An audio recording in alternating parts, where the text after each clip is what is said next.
I mean, they created a lot of classics. I mean, the half cab. I mean, that is one of the sickest looking shoes, one of the best shoes ever. I mean, I just got a pair in the box the other day, and I was looking at it, I was like, I'm gonna fucking skate these things. You know, it's such a trip that, like, yeah, here we are. I don't know what year the cab first came out, or it was a fucking, what is it, 30 years old? How old is that thing? We put the first shoe out in 1989, and it was awesome. It was cool. It was a chance for me to design a new shoe, and also put my name out there on not only a skateboard, but also a shoe as well. And it was being built here in Orange County, and the factory was right there. And I went in and watched and saw how they made the shoes. We were pioneering a new thing, you know, with signature shoes, with skateboarders having their name attached to it, you know, and it was really cool to see all the other skaters support the brand and support my shoe, and seeing it in the magazine, seeing a lot of guys wearing it, you know, so it was awesome. Did I take a pair of full cabs and cut them down into low tops? Absolutely. Did I take bleach out and just bleach them so they went a different color? Yeah. Yeah, I did all of that stuff, put fat laces in them, I did the whole 9 yards.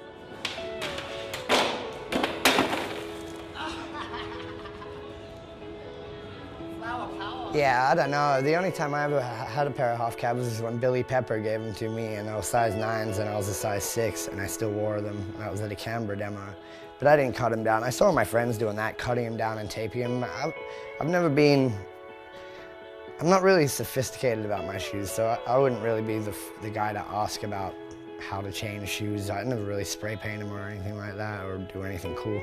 I mean, when I was young and I couldn't afford shoes, I'd get like the Volleys for like $4 from the $2 store, and then I'd put a piece of bucket as an ollie pad.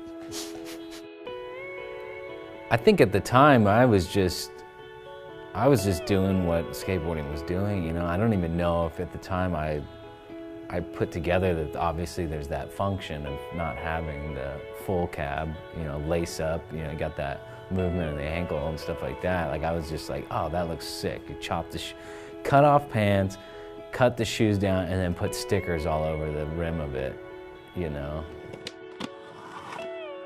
At that period of time, we didn't want high tops because skateboarding was starting to get pretty technical again, and people were starting to try to learn more like technical tricks, like you flipping in and flipping out. That was really early days for that kind of stuff, and you wanted more movement in your ankles. And those are the reasons why those were cut down. It wasn't just a, hey, check this weird style out. We're skaters, we can do anything we want because we're punk. It wasn't that. It was, we're cutting them down because they skate better when they're cut down for street skating at that time. Street skating started coming in, you know, around the early 90s and starting to take over. And a lot of the guys were wearing my high top, but they wanted something a little bit lower, so they started cutting the shoe down. And I started seeing in the magazine, people were having the shoe cut down with putting duct tape over it and then put stickers, so I started cutting the shoe down myself. And after about the third one, I was just like, man, I'm over this. Called Vans, hey, what do you think about taking my shoe, making it a mid-top, and calling it the half cab? Steve came in and he says, you know, everybody's cutting them. Can we just, you know, make a shoe this way? No problem. After that, man, history was made. It's been around for, you know, 25 years. It's amazing, you know, it's been around so long. When people talk about shoes, they talk about, you know, a checkerboard, they talk about a side stripe, they talk about half cabs.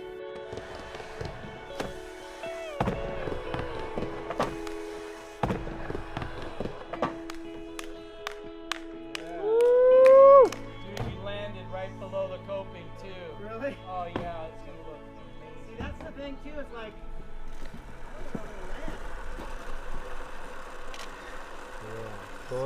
yeah. You good. Thank you. That's beautiful. Look how big that is. Look at, you're jumping like 8 feet, like in this frame. I think it's funny that, like, all the people like that are like in that older generation that are skating still, and like that when they were younger, like skating like wasn't a thing, and like it wasn't like they didn't have the option for it to be like a job. I think it's like a big, awesome like fuck you to the world of like they're still doing what they love doing.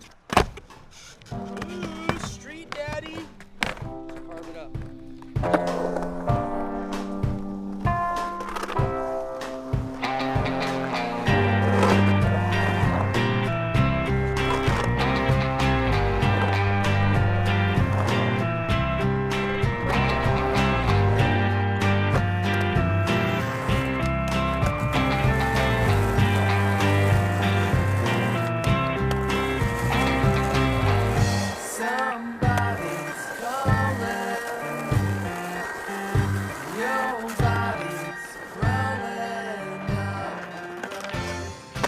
For me, like riding like bigger obstacles with thinner shoes, it's all confidence.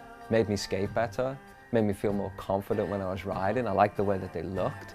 And I actually got a kick out of like the fact that they were wearing down and I had to constantly modify them to keep them on track. It was like when I first started skating. That's the thing about skateboarding.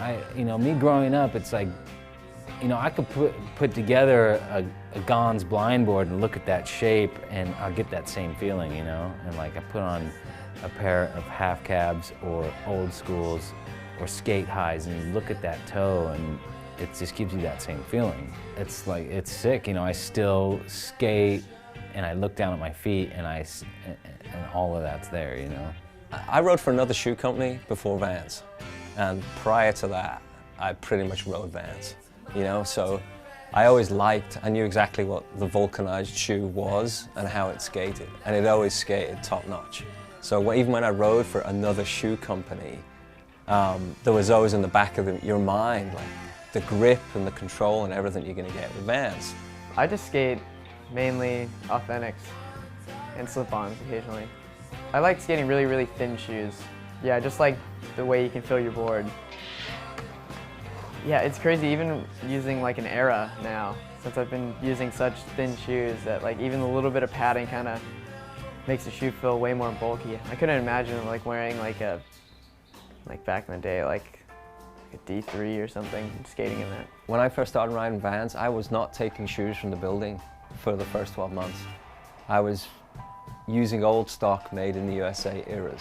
When we go back to the 90s, and it's more like kind of 92 to 95, 96, the puffy shoes were around everywhere. And we had just moved our factory in 94 overseas. So the management at that time were excited about all these new things that we haven't had before. So for about 4 or 5 years, our designers were designing all the puffy shoes too.